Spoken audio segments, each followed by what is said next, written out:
ये बड़ा लोड़वंद है, इसकी मदद कर देवो।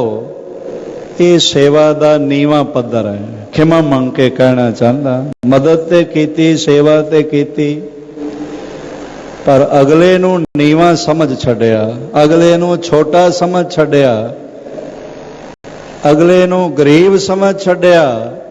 सेवा कीती पर निमन पद्धर है। चलो ना करन नालों चंगा है। एक दूसरा मध्यम पद्धर है, बई मनुख है, इंसान जान के सेवा करनी, सन्मान करदे होया सेवा करनी, उसकी मदद विच अपना धन, अपना तन, अपना समा भेटा करना। पर एक है सेवा निरंकार जान के करना, बई हे प्रभु तेरे बिना ते होर कोई है ही नहीं। कहते ने एक दफा भाई बाला जिया ने श्री गुरु अंगद देव महाराज नूं पुछया सी, बई हे गुरु पातशाह तुसां गुरु नानक देव जी की सेवा की जान के कीती? गुरु अंगद देव महाराज कहन लगे, तुसी दसो, नाल रहे हो सारी जिंदगी, सेवा विच रहे हो, की जान के सेवा कीती है? आखण लगे, गुरु नानक पूर्ण संत, पूर्ण ब्रह्म ज्ञानी, घट घट के अंतर की जानन वाला, सारियां खेडां वरताण वाला पूर्ण महापुरख गुरु नानक देव महाराज। आख्या ताई थानू गुरु नानक ने पूर्ण संत बना दिता। गुरु नाल जुड़न वाला पूर्ण संत बन जाता है। जिन्हां सास गिरास ना विसरै, हर नामा मन मंत, तन से सही नानका, पूर्ण से सोई संत। गुरु अर्जन देव जियां दे बोल ने, याद विच रहिंदे हो, प्रेम च रहिंदे हो, थानू संत पदवी मिल गई, महान संत हो गए। आख्या महाराज तुसी की जान के सेवा करते रहे? गुरु अंगद देव पातशाह जियां दे नेत्रां विच मोटे मोटे आंसू आ गए। आख्या भाई बाला जी गुरु नानक देव दी महिमा नूं बयान ही नहीं किया जा सकता। गुरु नानक आप निरंकार, आप परमात्मा ने, परमात्मा जोत ने। भाई बाला भी रोन लग पे। क्यों रोंदे हो? आख्या यही तो समझ है जिसने थानू गुरु नानक ही बना दिता है। मैं उस गल नूं नहीं समझ सकिया, वो महान ज्ञान मैनू नहीं मिल सकिया, थानू इस समझ ने गुरु नानक ही बना दिता। जे समझ ना आवे तो बचन तो मुनक्कर होया जा सकता। समझ आ जाए फिर बचन विच आपा भेंट किया जा सकता। चलो हुण सामने जिक्र आ गया। एक गाथा छोटी जी मैं होर आप जी दे नज़र करदा। जन्म साखी दे बोल ने, हाफजाबाद वाली जन्म साखी। गुरु नानक देव महाराज जियां दे महल, धन धन मात सुलखणी जी, जिन्हां दा नाम भी सुलखणी है, सुभाव भी सुलखणा। शुभ लक्षणा दे मालक ने, शुभ लक्षणा दा भरिया होया हिरदा है उन्हां दा। सतगुरु गुरु नानक देव जियां दी शान दे खिलाफ ता उमर एक बोल भी नहीं बोलिया। एक बेनती मैं होर करना चाहता, जिस घर विच पति पत्नी दे खिलाफ बोले, पति पत्नी दे खिलाफ बोले, एक दूजे दी निंदा होंदी होवे, उस घर विच बरकत नहीं रहिंदी, खुशियां नहीं रहिंदियां। उस घर चों जिहड़ियां खुशियां ने, बरकतां ने, वो परिंदियां दी तरह खंभ लगा के उड़ जांदियां। सन्मान होवे, सुख बनिया रहे, एक दूजे दे सन्मान विच जीवना। मात जियां दा नाम भी सुलखणी है, सुभाव भी सुलखणा। एक दिन उन्होंने साहिब जियां नूं कहा, आखण लगे स्वामी जी तुसां सिखां को अगे कर छोड़िया है। ये जन्म साखी दी भाषा है, मैं आपनू सरवण करावां पेशतर। एक दफा गुरु नानक देव जी दा नाम मैनू सरवण कराओ। आखो धन गुरु नानक देव जी महाराज। जितने इत्थे सतगुरु जी दे दरबार च या अपने परिवार च बैठे सरवण कर रहे हो, सारे आखो धन गुरु नानक देव जी महाराज। एक दफा फिर आखो जी। आखण लगे परमेश्वर कीए जो जान लैंदा है वो मान लैंदा है। मानना ते तां ही हो सकता है ना, जे जानना होवे, मैनू पता ही ना चले फल केड़ा है तो मैं स्वाद की मान। जानना बड़ा जरूरी है। मैनू पता ही ना चले मेरे कोल हीरा है तो मैं उसदे सोबत नूं, उसदी शान नूं किवें मान सकदा हां। उसदी कीमत दा भी बोध नहीं हो सकता। महाराज एक दिन चलते पे सन मुक्तसर, मैं गुजारिश करना चाहता। आखण लगे परमेश्वर किए श्री चंद को बुलाए, जो आए देखे आ साडे कदमां हेठां किस आए गया, मेरे पैरां थले कुछ आ गया। बाबा श्री चंद जियां नूं बुलाया गया। उन्हें सोचा कोई कंकर पत्थर आ गया होवेगा, कोई कंडा आ गया होवेगा। बापू पैर उठाए, देखिए जो के आया गया है। सतगुरु जियां ने चरण कमल उठाए, उन्होंने झाड़िया, देखिया, कहते कुछ नहीं है, वहम है। बापू तू सतरिया बतरिया गया, कुछ नहीं है, वहम है। आखिया दूजे पैर हेठा देखें जे कुछ दिखाई पाई जाए। गुरु ते बार बार देना चाहता है, मेहर करना चाहता है। कोई समझ लवे इस गल नूं, किसी नूं ये गल समझ आ जाए। आखण लगे दूजा पैर चुकदियां देखो क्या कुछ भी नहीं। बाबा लक्ष्मी दास जियां ने भी हसदियां होया कहा, बापू जी वड्डे भराता ठीक आखदे हैं, तुसां को भुलेखा पई गया है, तो साडे कदमां हेठ किस आहे ना। ओ कदम ने महाराज दे, जिथे बाबा पैर धरे, पूजा आसन थापण सोआ, उन्हां कदमां हेठां कुछ नहीं है। महाराज ने भाई लहणा जी वल देखिया, इतना ही कहा, लहणिया। भाई लहणा जी महाराज दे चरनां ते टह पे, जार जार रोण लग पे, कंठ भर गया। सतगुरु जी ने मोढियों पकड़ उठाया, वे लहणिया तैंकू किस दिखाई पिया है। बोल नहीं निकलते सन कंठ तो, छम छम आंसू गिरदे पे सन, बोलिया नहीं जा रहा सी। साहिब ने फिर पिठ थपथ पाई, लहणिया तैंकू किस दिखाई पिया है। भाई लहणा जी ने रोंदिया होया हां विच सिर हिलाया, महाराज हां दिखाई पिया। तुसां को के दिखाई पिया है। भाई लहणा जी ने बड़ी मुश्किल नाल अपने आप को संभालदियां कहा, पातशाह पार ब्रह्म परमेश्वर की बारगाह किया इनायतां का, तिन्ना लोगां किया बरकतां का कोई ऐसा पदार्थ आहे ना जो तेंडे कदमां की खाक में ना वसदा।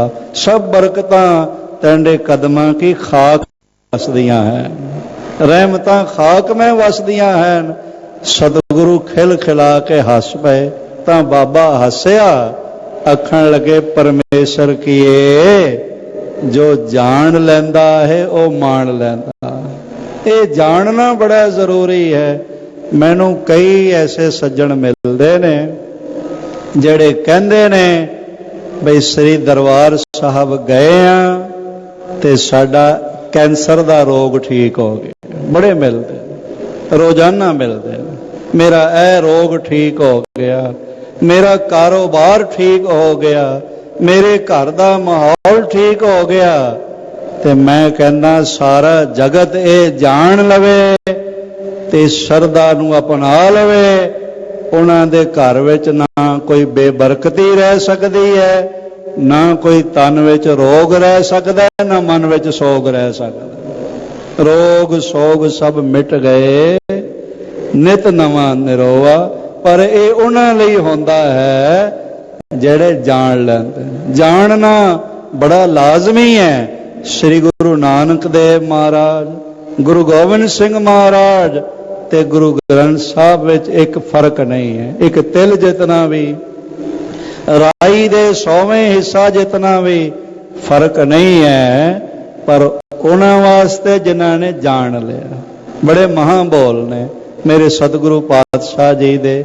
ਜੇ ਨਹੀਂ ਸਮਝਿਆ ਸਾਰੇ ਜਗਤ 'ਚ ਪ੍ਰਭੂ ਬਿਰਾਜਮਾਨ ਹੈ ਤੇ ਫਿਰ ਜੀਵਨ ਦੁੱਖ ਹੀ ਦੁੱਖ ਹੈ। ਬਿਨ ਬੂਝੇ ਸਭ ਦੁੱਖ ਹੈ, ਸਭ ਦੁੱਖ ਦੁੱਖ ਕਮਾਵਣਾ।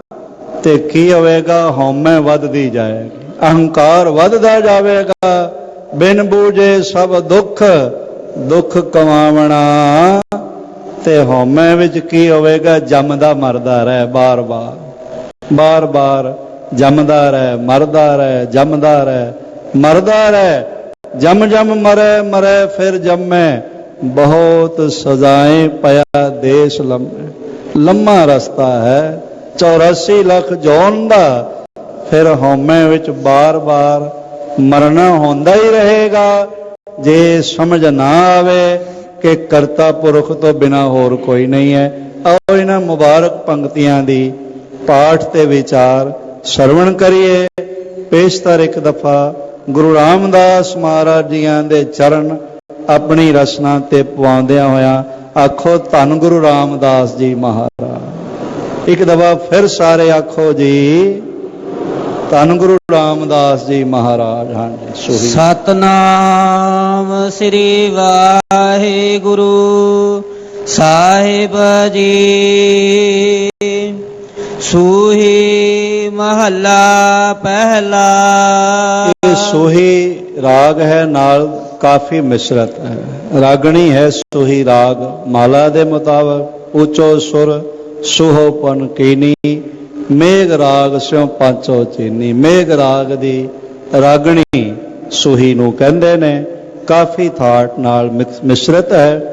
ਗੁਰੂ ਨਾਨਕ ਦੇਵ ਮਹਾਰਾਜ ਜੀ ਦੀ ਸੰਗੀਤ ਦੀ ਮਹਾਨ ਗਹਿਰੀ ਸਮਝ ਇੱਥੇ ਸਤਿਗੁਰੂ ਜੀ ਨੇ ਦਰਜ ਕੀਤੀ। ਔਰ ਵਿਦਵਾਨ ਸੱਜਣ ਜਾਣਦੇ ਨੇ ਇਹ ਸੌੜਵ ਥਾਟ ਦੀ ਰਾਗਣੀ ਹੈ। ਔਰ 2 ਘੜੀ ਦਿਨ ਚੜ੍ਹੇ ਇਸ ਨੂੰ ਗਾਉਣ ਦਾ ਸਮਾਂ ਸਿਆਣੇ ਸੰਗੀਤਕਾਰ ਮੰਨਦੇ ਹਨ। ਜਿਉ ਆਰਣ ਲੋਹਾ ਪਾਏ ਭੰਨ ਕਢਾਈਐ। ਇਹ ਆਰਣ ਸ਼ਬਦ ਗੁਰੂ ਨਾਨਕ ਦੇਵ ਮਹਾਰਾਜ ਨੇ ਵਰਤਿਆ ਹੈ। ਸ੍ਰੀ ਗੁਰੂ ਗ੍ਰੰਥ ਸਾਹਿਬ ਮਹਾਰਾਜ ਵਿੱਚ 2 ਵਾਰੀ ਇਹ ਸ਼ਬਦ ਆਇਆ ਹੈ। 2 ਵਾਰੀ ਆਰਣ। ਇੱਕ ਵਾਰੀ ਇੱਥੇ ਆਇਆ ਜਿਉ ਆਰਣ ਲੋਹਾ ਪਾਏ ਭੰਨ ਕਢਾਈ। ਜਿਵੇਂ ਭੱਠੀ ਵਿੱਚ ਪਾ ਕੇ ਲੋਹੇ ਨੂੰ ਭੰਨਿਆ ਜਾਂਦਾ ਹੈ, ਘੜਿਆ ਜਾਂਦਾ ਹੈ, ਢਾਲਿਆ ਜਾਂਦਾ ਹੈ। ਆਰਣ ਸ਼ਬਦ ਭੱਠੀ ਇਸ ਦਾ ਭਾਵ ਹੈ। ਦੂਸਰੀ ਵਾਰੀ ਇਹ ਸ਼ਬਦ ਮਹਾਰਾਜ ਨੇ ਆਪਣੀ ਬਾਣੀ ਚਾਲ ਵਰਤਿਆ। ਕਾਇਆ ਆਰਣ ਮਨ ਵਿੱਚ ਲੋਹਾ। ਬੜੇ ਬੜੇ ਵਿਦਵਾਨ ਸੱਜਣ ਸੰਗਤ ਵਿੱਚ ਬੈਠੇ ਨੇ। ਸਿੰਘ ਸਾਹਿਬ ਜੀ, ਗਿਆਨੀ ਚਰਨ ਸਿੰਘ ਜੀ ਬੈਠੇ ਨੇ। ਸਿੱਖ ਜਗਤ ਦੀ ਮਹਾਨ ਮਾਇਆਨਾਜ਼ ਸ਼ਖਸੀਅਤ ਨੇ। ਗੁਰੂ ਰਾਮਦਾਸ ਪਾਤਸ਼ਾਹ ਜੀ ਦੇ ਦਰਬਾਰ ਵਿੱਚ ਜਿੱਥੇ ਦੁਨੀਆ ਦੀਆਂ तमाम ਬਰਕਤਾਂ ਵਸਦੀਆਂ ਨੇ, ਉੱਥੇ ਮਹਾਨ ਵਿਦਵਾਨ ਵੀ ਇੱਥੇ ਸੇਵਾ ਕਰਦੇ। ਸਿੰਘ ਸਾਹਿਬਾਨਾਂ ਦੇ ਰੂਪ ਵਿੱਚ ਸੇਵਾ ਕਰਦੇ ਨੇ, ਵਿਦਵਾਨਾਂ ਦੇ ਰੂਪ ਵਿੱਚ ਸੇਵਾ ਕਰਦੇ ਨੇ, ਧਰਮ ਪ੍ਰਚਾਰ ਦੇ ਸੰਸਥਾ ਦੇ ਰੂਪ ਵਿੱਚ ਸੇਵਾ ਕਰਦੇ ਨੇ। ਇਹ ਮਹਾਨ ਰਤਨਾਂ ਦਾ ਤੇ ਵਿਦਿਆ ਰਤਨਾਂ ਦਾ ਵੀ ਘਰ ਹੈ। ਇੱਥੇ ਬਰਕਤਾਂ ਹੀ ਬਰਕਤਾਂ। ਔਰ ਸਾਰੇ ਇਸ ਗੱਲ ਨੂੰ ਜਾਣਦੇ ਨੇ, ਕਾਇਆ ਆਰਣ ਮਨ ਵਿੱਚ ਲੋਹਾ। ਕਾਇਆ ਰੂਪੀ ਭੱਠੀ ਹੈ, ਇਸ ਵਿੱਚ ਮਨ ਰੂਪੀ ਲੋਹਾ ਰੱਖਿਆ ਹੋਇਆ। ਕਈ ਸੱਜਣ ਪਾਠ ਇਕੱਠਾ ਹੀ ਕਰ ਜਾਂਦੇ ਨੇ, ਮਨ ਵਿੱਚ ਲੋਹਾ। ਤੇ ਇਹਨਾਂ ਨੂੰ ਪੁੱਛੋ ਬਈ ਮਨ ਵਿੱਚ ਲੋਹਾ ਕਿੱਥੋਂ ਆ ਗਿਆ? ਕਾਇਆ ਆਰਣ ਮਨ ਵਿੱਚ ਲੋਹਾ। ਮਨ ਵਿੱਚ ਲੋਹਾ ਨਹੀਂ ਹੈ, ਮਨ ਲੋਹਾ ਹੈ ਵਿੱਚ। ਕਾਇਆ ਆਰਣ ਮਨ ਵਿੱਚ ਲੋਹਾ। ਪੰਚ ਅਗਨ ਤਿਤ ਲਾਗ ਰਹੀ, ਕੋਇਲੇ ਪਾਪ ਪੜੇ ਤਿਸ ਉੱਪਰ। ਮਨ ਜਲਿਆ ਸੰਨੀ ਚਿੰਤ ਪਈ। ਮਹਾਰਾਜ ਦੇ ਬੋਲ। ਇਸ ਤਰ੍ਹਾਂ ਮਹਾਰਾਜ ਨੇ 2 ਦਫਾ ਸ਼ਬਦ ਗੁਰੂ ਗ੍ਰੰਥ ਸਾਹਿਬ ਵਿੱਚ ਵਰਤਿਆ ਹੈ। ਆਰਣ ਦਾ ਮਤਲਬ ਹੈ ਭੱਠੀ। ਸਤਿਗੁਰੂ ਗੁਰੂ ਕਹਿੰਦੇ ਨੇ ਜੈਸੇ ਲੋਹੇ ਨੂੰ ਭੱਠੀ ਵਿੱਚ ਪਾ ਕੇ ਢਾਲਿਆ ਜਾਂਦਾ ਹੈ ਨਾ, ਬਾਰ-ਬਾਰ ਨਵਾਂ ਉਸ ਨੂੰ ਭਾਂਡਾ ਬਣਾਇਆ ਜਾਂਦਾ ਹੈ, ਫਿਰ ਦੁਬਾਰੇ ਫਿਰ ਢਾਲਿਆ ਜਾਂਦਾ ਹੈ, ਤੇ ਢਾਲਣ ਦੀ ਕਿਰਿਆ ਬੜੀ ਔਖੀ ਹੈ, ਗਲ ਜਾਂਦਾ, ਸੜ ਜਾਂਦਾ ਹੈ, ਅੱਗ ਵਿੱਚ ਤਪਦਾ ਹੈ। ਇਸ ਤਰ੍ਹਾਂ ਦੇ ਨਾਲ ਹਾਂਜੀ ਜੋ ਸਾਖਤ ਜੋਨੀ ਪਾਈ ਭਵੈ ਭਵਾਈਐ। ਇਸ ਤਰ੍ਹਾਂ ਜਿਵੇਂ ਕੋਈ ਲੋਹਾਰ ਲੋਹੇ ਨੂੰ ਭੱਠੀ ਵਿੱਚ ਪਾ ਕੇ ਢਾਲਦਾ ਹੈ, ਲੋਹੇ ਨੂੰ ਦੁੱਖ ਪਹੁੰਚਦਾ ਹੈ, ਇਸ ਤਰ੍ਹਾਂ ਜਿਹੜਾ ਸਾਕਤ ਹੈ ਨਾ, ਅਰਬੀ ਦਾ ਸਾਕਤ ਸ਼ਬਦ ਹੈ ਸੀਨ ਅਲਫ ਕਾਫ ਤੇ ਤੋਏ। ਤੁਹਾਡੇ 'ਚ ਪੜ੍ਹੇ ਲਿਖੇ ਸੱਜਣ ਬੈਠੇ ਨੇ, ਸੀਨ ਅਲਫ ਕਾਫ ਤੇ ਤੋਏ ਸਾਕਤ। ਸਾਕਤ ਦਾ ਮਤਲਬ ਹੈ ਪਰਮਾਤਮਾ ਨੂੰ ਨਾ ਮੰਨਣ ਵਾਲਾ, ਪਤਿਤ ਹੋਇਆ ਹੋਇਆ, ਡਿੱਗਿਆ ਹੋਇਆ ਮਨੁੱਖ। ਪਤਿਤ ਕੌਣ ਹੈ? ਜਿਸ ਦੀ ਸਮਝ ਚੋਂ ਪਰਮਾਤਮਾ ਨਿਕਲ ਗਿਆ। ਜਿਹੜਾ ਮਨੁੱਖ ਪਰਮਾਤਮਾ ਨਾਲੋਂ ਟੁੱਟ ਗਿਆ ਉਹ ਪਤਿਤ ਹੈ। ਤੇ ਪਵਿੱਤਰ ਹੋਣ ਦਾ ਸਾਧਨ ਵੀ ਇਹੀ ਹੈ। ਜੈਸੇ ਮਹਾਰਾਜ ਦੀ ਬਾਣੀ ਭਗਤਾਂ ਦੇ ਬੋਲ ਨੇ, ਕੌਣ ਕੋ ਕਲੰਕ ਰਹਿਓ RAM ਨਾਮ ਲੇਤ ਹੀ ਪਤਿਤ ਪਵਿੱਤ ਭਏ RAM ਕਹਿਤ ਹੀ। ਨਾਮ ਤੋਂ ਟੁੱਟਿਆ ਹੋਇਆ ਮਨੁੱਖ ਪਤਿਤ ਹੈ। ਭਾਵੇਂ ਕਿਸੇ ਮਤ ਦਾ ਹੋਵੇ, ਕਿਸੇ ਦੇਸ਼ ਦਾ ਰਹਿਣ ਵਾਲਾ ਹੋਵੇ, ਪਰਮਾਤਮਾ ਦੀ ਯਾਦ ਨਾਲੋਂ ਟੁੱਟਿਆ ਹੋਇਆ ਸਾਕਤ ਹੈ। ਇਹ ਦੋ ਵਿਚਾਰ ਨੇ, ਇੱਕ ਸਾਕਤ, ਇੱਕ ਸੰਤ। ਸਾਕਤ ਦੀ ਜ਼ਿੰਦਗੀ ਕਿਹੋ ਜਿਹੀ ਹੁੰਦੀ ਹੈ? ਉਹ ਦੁੱਖਾਂ ਵਿੱਚ ਮਰ ਮਰ ਕੇ ਜਿਉਂਦਾ, ਤੜਪ ਤੜਪ ਕੇ ਜੀਵਦਾ ਹੈ। ਉਹਦੀ ਜ਼ਿੰਦਗੀ ਮੁਰਦੇ ਵਰਗੀ ਹੈ, ਤੇ ਸੰਤ ਦੇ ਕੋਲ ਜੀਵਨ ਹੈ। ਸਾਕਤ ਮੌਤ ਹੈ, ਸੰਤ ਜੀਵਨ ਹੈ। ਸੰਤ ਦਾ ਮਤਲਬ ਜੁੜਿਆ ਹੋਇਆ। ਸੰਤ ਕਿਸੇ ਚੋਲੇ ਦਾ ਨਾਮ ਨਹੀਂ, ਲਿਬਾਸ ਦਾ ਨਾਮ ਨਹੀਂ, ਖਾਸ ਤਰ੍ਹਾਂ ਦੇ ਬਸਤਰਾਂ ਦਾ ਨਾਮ ਨਹੀਂ, ਜੁੜੇ ਹੋਏ ਹਿਰਦੇ ਦਾ ਨਾਮ। ਜੋ ਜੁੜਿਆ ਹੋਇਆ ਹਿਰਦਾ ਰੱਖਦਾ। ਸਾਕਤ ਮਰ ਹੈ, ਸੰਤ ਸਭ ਜੀਵ ਹੈ। ਸਾਕਤ ਦੇ ਮਰੇ ਹੋਏ ਹੁੰਦੇ ਹਨ, ਬਦਬੂਦਾਰ ਮੁਰਦਿਆਂ ਦੀ ਤਰ੍ਹਾਂ ਹੁੰਦੇ ਹਨ, ਤੇ ਸੰਤ ਸਾਰੇ ਜੀਵਦੇ ਜਾਗਦੇ ਹੁੰਦੇ। ਕਿਉਂ? ਕਿਉਂਕਿ RAM ਰਸਾਇਣ ਰਸਨਾ ਪੀਵੇ। ਗੌੜੀ ਕਬੀਰ ਜੀ, ਕਬੀਰ ਸਾਹਿਬ ਦੇ ਬੋਲ। ਸਾਕਤ ਮਰੈ ਸੰਤ ਸਭ ਜੀਵੈ, RAM ਰਸਾਇਣ ਰਸਨਾ ਪੀਵੇ। ਮਹਾਰਾਜ ਕਹਿੰਦੇ ਨੇ ਜਿਹੜਾ ਸਾਕਤ ਪੁਰਖ ਹੈ ਨਾ, ਉਹ ਜਿਵੇਂ ਲੋਹਾ ਬਾਰ-ਬਾਰ ਦੁੱਖ ਵਿੱਚ ਪਾਇਆ ਜਾਂਦਾ ਹੈ, ਭੱਠ 'ਚ ਪਾਇਆ ਜਾਂਦਾ ਹੈ, ਇਸ ਤਰ੍ਹਾਂ ਉਸ ਨੂੰ ਬਾਰ-ਬਾਰ ਜੂਨਾ ਰੂਪੀ, ਜਨਮਾਂ ਰੂਪੀ, ਗਰਭ ਰੂਪੀ ਭੱਠ ਵਿੱਚ ਪੈਣਾ ਪੈਂਦਾ ਹੈ। ਬਿਨ ਬੂਝੇ ਸਭ ਦੁੱਖ, ਦੁੱਖ ਕਮਾਵਣਾ। ਪਰਮਾਤਮਾ ਜਗਤ ਦਾ ਮਾਲਕ ਹੈ, ਰਾਜ਼ਕ ਹੈ, ਕਾਰਨ ਕੁਨਿੰਦ ਹੈ ਕਿ ਰੋਜ਼ੀ ਦਹਿੰਦ ਹੈ। ਅਗਰ ਇਹ ਸਮਝ ਨਹੀਂ ਆਈ ਫਿਰ ਜੀਵਨ ਦੁੱਖ ਹੀ ਹੈ, ਤੇ ਇਸਨੇ ਦੁੱਖ ਹੀ ਵਿਹਾਜਿਆ ਹੈ ਜੀ। ਹਉਮੈ ਆਵੈ ਜਾਈ ਭਰਮ ਭੁਲਾਵਣਾ। ਹਉਮੈ ਵਿੱਚ ਜਗ ਉਪਜੈ ਪੁਰਖਾ, ਨਾਏ ਵਿਸਰਿਆ ਦੁੱਖ ਪਾਏ। ਹਉਮੈ ਵਿੱਚ ਬਾਰ-ਬਾਰ ਜੰਮਦਾ ਹੈ, ਤੇ ਭਰਮ ਵਿੱਚ ਪੈ ਕੇ ਪਰਮਾਤਮਾ ਤੋਂ ਦੂਰ ਹੋਇਆ ਰਹਿੰਦਾ ਹੈ ਜੀ। ਰਹਾਉ ਤੂੰ ਗੁਰਮੁਖ ਰੱਖਣ ਹਾਰ, ਹਰ ਨਾਮ ਧਿਆਈਐ। ਹੇ ਪ੍ਰਭੂ, ਤੂੰ ਜਿਨ੍ਹਾਂ ਨੂੰ ਗੁਰੂ ਨਾਲ ਜੋੜ ਕੇ, ਜੋ ਤੇਰੀ ਮਿਹਰ ਸਦਕਾ ਗੁਰਮੁਖ ਹੋ ਜਾਂਦੇ ਨੇ, ਗੁਰੂ ਨਾਲ ਜੁੜਦੇ ਨੇ, ਉਹਨਾਂ ਨੂੰ ਤੂੰ ਜਨਮ ਮਰਨ ਦੇ ਚੱਕਰਾਂ ਤੋਂ ਰੱਖਣ ਹਾਰ ਹੈ, ਬਚਾ ਲੈਂਦਾ ਹੈ। ਹਾਂਜੀ। ਮਿਲੇ ਤੁਝੇ ਰਜਾਈ ਸ਼ਬਦ ਕਮਾਈਐ। ਤੂੰ ਆਪਣੀ ਰਜ਼ਾ ਸਦਕਾ, ਮਿਹਰਮਤ ਸਦਕਾ ਮਨੁੱਖਾਂ ਨੂੰ ਆਪਣੇ ਪ੍ਰਗਟ ਸਰੂਪ, ਪ੍ਰਤੱਖ ਸਰੂਪ, ਸਰਗੁਣ ਸਰੂਪ ਗੁਰੂ ਨਾਲ ਮਿਲਾ ਲੈ। ਉਹ ਤੇਰੇ ਰੂਪ ਗੁਰੂ ਨਾਲ ਤੇਰੀ ਮਿਹਰ ਸਦਕਾ ਮਿਲ ਜਾਂਦੇ ਹਨ ਤੇ ਨਾਮ ਜਪਦੇ ਹਨ। ਤੂੰ ਕਰ ਕਰ ਵੇਖੈ ਆਪ ਦੇਹ ਸੋ ਪਾਈਐ। ਸਾਰੇ ਜਗਤ ਨੂੰ ਆਪ ਪੈਦਾ ਕਰਦਾ ਹੈ ਤੇ ਦੇਖਦਾ, ਮਤਲਬ ਸੰਭਾਲਦਾ ਹੈ, ਪਿਆਰ ਵੀ ਕਰਦਾ ਹੈ ਤੇ ਸੰਭਾਲਦਾ ਵੀ ਹੈ। ਕਰ ਕਰ ਦੇਖੈ ਆਪ ਦੇਹ ਸੋ ਪਾਈਐ। ਉਹੀ ਸੰਸਾਰ ਦੇ ਜੀਵ ਪਦਾਰਥ ਆਦਿਕ ਪ੍ਰਾਪਤ ਕਰਦੇ ਨੇ ਜੋ ਤੂੰ ਦਿੰਦਾ ਹੈ। ਜੇ ਪਰਮਾਤਮਾ ਵਨਸਪਤੀ ਪੈਦਾ ਹੀ ਨਾ ਕਰੇ, ਅਸੀਂ ਫਲ ਕਿੱਥੋਂ ਖਾਈਏ? ਜੇ ਪਰਮਾਤਮਾ ਨੇ ਇਹ ਧਰਤੀ ਪੈਦਾ ਨਾ ਕੀਤੀ ਹੋਵੇ, ਫਿਰ ਰਹਿਣ ਕਿਸ ਥਾਂ ਜਾਈਏ?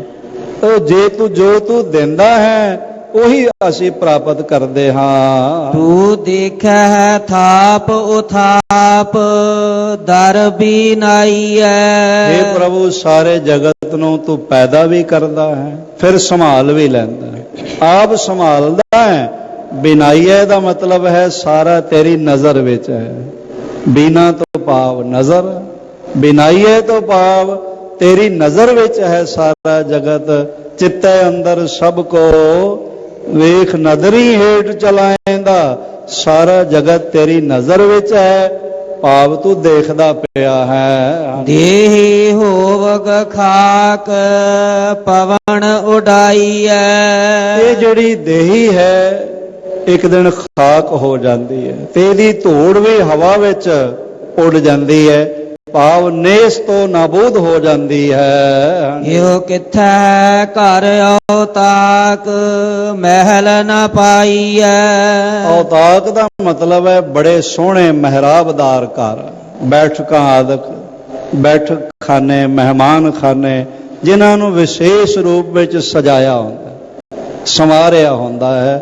ਉਹ ਜਿਹੜੇ ਸੋਹਣੇ ਸੋਹਣੇ ਮਹਿਲ ਨੇ, ਘਰ ਨੇ, ਜੇ ਤਨ ਹੀ ਖਾਕ ਹੋ ਜਾਂਦਾ ਤੇ ਮਹਿਲ ਕਿੱਥੋਂ ਰਹਿਣੇ? ਇਹ ਮਹਿਲ ਵੀ ਨਹੀਂ ਲੱਭਦੇ, ਭਾਵ ਪ੍ਰਾਪਤ ਨਹੀਂ ਕੀਤੇ ਜਾ ਸਕਦੇ।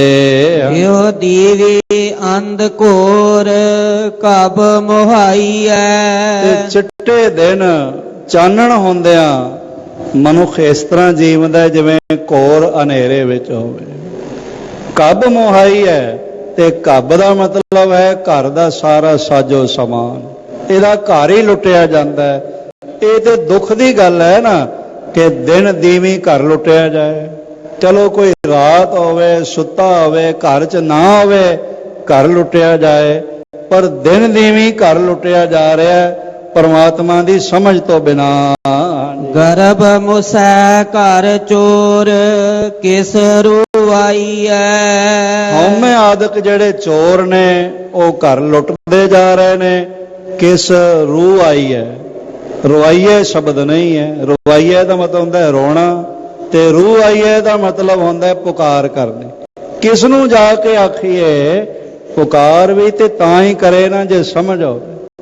ਦਿਨ ਦੀਵੀਂ ਘਰ ਲੁੱਟਿਆ ਜਾ ਰਿਹਾ ਹੈ, ਪਰ ਇਹ ਜੀਵ ਪੁਕਾਰ ਕਰਨ ਜੋਗਾ ਵੀ ਨਹੀਂ ਹੈ, ਸਮਝ ਹੀ ਕੋਈ ਨਹੀਂ ਕਿ ਘਰ ਲੁੱਟਿਆ ਜਾ ਰਿਹਾ ਹੈ। ਗੁਰਮੁਖ ਚੋਰ ਨ ਲਾਗ ਹਰ ਨਾਮ ਜਗਾਈਐ। ਗੁਰੂ ਦੇ ਸ਼ਬਦ ਦੀ ਰਾਹੀਂ ਜਪ ਕਰਦਿਆਂ ਕਰਦਿਆਂ ਜਿਹੜੇ ਮਨੁੱਖ ਗੁਰੂ ਵਾਲੇ ਬਣ ਕੇ ਗੁਰੂ ਨਾਲ ਜੁੜ ਜਾਂਦੇ ਨੇ, ਉਹਨਾਂ ਨੂੰ ਇਹ ਕਾਮ ਆਦਿਕ ਚੋਰ ਨਹੀਂ ਲੱਗਦੇ, ਔਰ ਉਹਨਾਂ ਦਾ ਜੀਵਨ ਜਾਗਰਤੀ ਵਿੱਚ ਆ ਜਾਂਦਾ ਹੈ, ਸਮਝ ਵਿੱਚ ਆ ਜਾਂਦਾ ਹੈ। ਨਾਮ ਦੀ ਬਰਕਤ ਸਦਕਾ ਉਹ ਜਾਗ ਜਾਂਦੇ ਨੇ। ਸਿਮਰ ਸਿਮਰ ਸਿਮਰ ਗੁਰ ਆਪਣਾ, ਸੋਇਆ ਮਨ ਜਾਗਾਈ ਦੀ ਅਵਸਥਾ ਪ੍ਰਾਪਤ ਹੁੰਦੀ ਹੈ। ਸ਼ਬਦ ਨਿਵਾਰੀ ਆਗ ਜੋਤ ਦੀ ਪਾਈਐ। ਜਦੋਂ ਨਾਮ ਦਾ ਚਾਨਣ ਹੁੰਦਾ ਅੰਦਰ, ਸ਼ਬਦ ਦੀ ਜਾਪ ਦੀ ਕਮਾਈ ਦੁਆਰਾ, ਬਰਕਤ ਦੁਆਰਾ, ਤਾਂ ਫਿਰ ਤ੍ਰਿਸ਼ਨਾ ਆਦਿਕ ਦੀ ਅੱਗ ਬੁਝ ਜਾਂਦੀ ਹੈ। ਹਾਂਜੀ। ਲਾਲ ਰਤਨ ਹਰ ਨਾਮ ਗੁਰ ਸੁਰਤ 부ਝਾਈਐ। ਸਭ ਤੋਂ ਕੀਮਤੀ ਲਾਲ ਰਤਨ ਪਰਮਾਤਮਾ ਦਾ ਨਾਮ ਹੈ। ਕਰਤਾ ਪੁਰਖ ਦਾ ਨਾਮ ਹੀ ਕੀਮਤੀ ਰਤਨ ਹੈ। ਨਾਮ ਅਮੋਲਕ ਰਤਨ ਹੈ, ਕੀਮਤੀ ਰਤਨ, ਕੀਮਤੀ ਲਾਲ ਨਾਮ ਹੈ ਪਰਮਾਤਮਾ ਦਾ। ਔਰ ਇਹ ਸਮਝ ਨਾਮ ਦੀ ਬਰਕਤ ਦੁਆਰਾ, हे ਪ੍ਰਭੂ ਤੇਰੀ ਮਿਹਰ ਦੀ ਬਰਕਤ ਦੁਆਰਾ ਤੇਰੀ ਸਮਝ ਆ ਜਾਂਦੀ ਹੈ, ਔਰ ਇਹ ਸੁਰਤ ਵਿੱਚ ਸਮਝ ਆ ਜਾਂਦੀ ਹੈ, ਸੋਝੀ ਪੈ ਜਾਂਦੀ ਹੈ। ਸਦਾ ਰਹਿ ਨਿਹਕਾਮ ਜੇ ਗੁਰਮਤਿ ਪਾਈਐ। ਜਿਨ੍ਹਾਂ ਨੂੰ ਗੁਰਮਤਿ ਪ੍ਰਾਪਤ ਹੋ ਜਾਂਦੀ ਹੈ, ਗੁਰੂ ਅਨੁਸਾਰ ਜਿਹੜੇ ਚੱਲ ਪੈਂਦੇ ਨੇ, ਐਸੇ ਹਿਰਦੇ ਫਿਰ ਸੰਸਾਰ ਦੇ ਪਦਾਰਥਾਂ ਦੀ ਕਾਮਨਾ ਨਹੀਂ ਕਰਦੇ। ਵਿਣ ਤੁਧ ਹੋਰ ਜੇ ਮੰਗਣਾ, ਕਿਉਂਕਿ ਸਮਝ ਆ ਗਈ। ਵਿਣ ਤੁਧ ਹੋਰ ਜੇ ਮੰਗਣਾ ਸਿਰ ਦੁੱਖਾਂ ਦੇ ਦੁੱਖ ਦੇਹੁ ਨਾਮ ਸੰਤੋਖਿਆ ਉਤਰੈ ਮਨ ਕੀ ਭੁੱਖ। ਹਾਂਜੀ। ਰਾਤ ਦੀਹ ਹਰ ਨਾਉ ਮਨ ਵਸਾਈਐ। हे ਪ੍ਰਭੂ ਐਸਾ ਪੁਰਖ ਤੇਰੀ ਬਖਸ਼ੀ ਹੋਈ ਸਮਝ ਦਾ ਸਦਕਾ ਦਿਨ ਰਾਤ ਤੇਰੇ ਨਾਮ ਨੂੰ ਮਨ ਵਿੱਚ ਵਸਾਈ ਰੱਖਦਾ ਹੈ। ਤੇਰੇ ਨਾਮ ਨਾਲ ਉਹਨਾਂ ਦਾ ਨਾਤਾ ਜੁੜ ਜਾਂਦਾ ਹੈ। ਨਾਨਕ ਮੇਲ ਮਿਲਾਏ ਜੇ ਤੁਧ ਭਾਈਐ।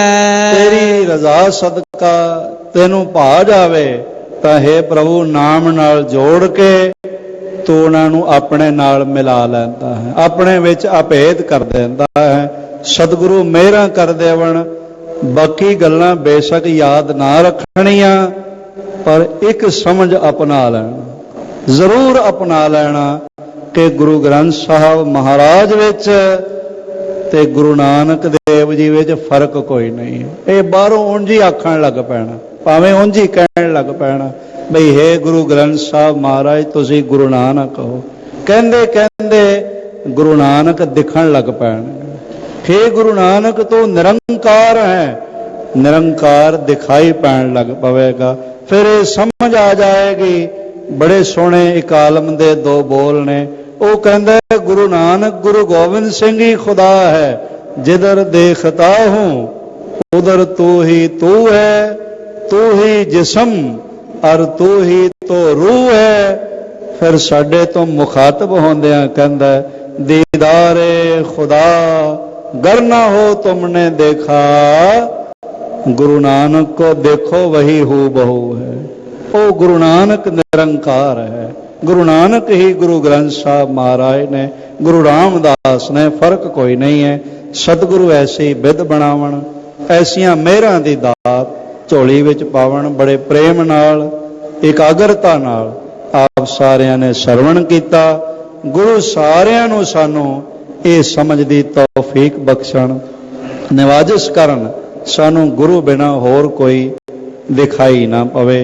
ਭੁੱਲਾਂ ਚੁੱਕਾਂ ਦੀ ਖਿਮਾ ਜ਼ਰੂਰ ਨਿਮਾਣੇ ਸੇਵਕਾਂ ਦੀ ਝੋਲੀ ਚ ਪਾ ਦੇਣਾ। ਤੇ ਆਓ ਸਾਹਿਬ ਜੀ ਦੇ ਦਰੋਂ ਮਿਲਣ ਵਾਲੀ ਗੁਰੂ ਫਤਿਹ ਦੀ ਦਾਤ ਝੋਲੀ ਚ ਪਵਾਈਏ। ਪੇਸ਼ਤਰ ਆਖਰੀ ਪੰਕਤੀਆਂ ਸਾਰੇ ਜਾਣੇ ਮਿਲ ਕੇ ਆਪਣੇ ਕੰਠ ਦੁਆਰਾ ਆਖੀਏ। ਰਾਤ ਦੇਹ ਹਰ ਨਾਉ ਮਨ ਵਸਾਈਐ, ਨਾਨਕ ਮੇਲ ਮਿਲਾਏ ਜੇ ਤੁਧ ਭਾਈਐ। ਵਾਹਿਗੁਰੂ ਜੀ ਕਾ ਖਾਲਸਾ, ਵਾਹਿਗੁਰੂ ਜੀ ਕੀ ਫਤਿਹ।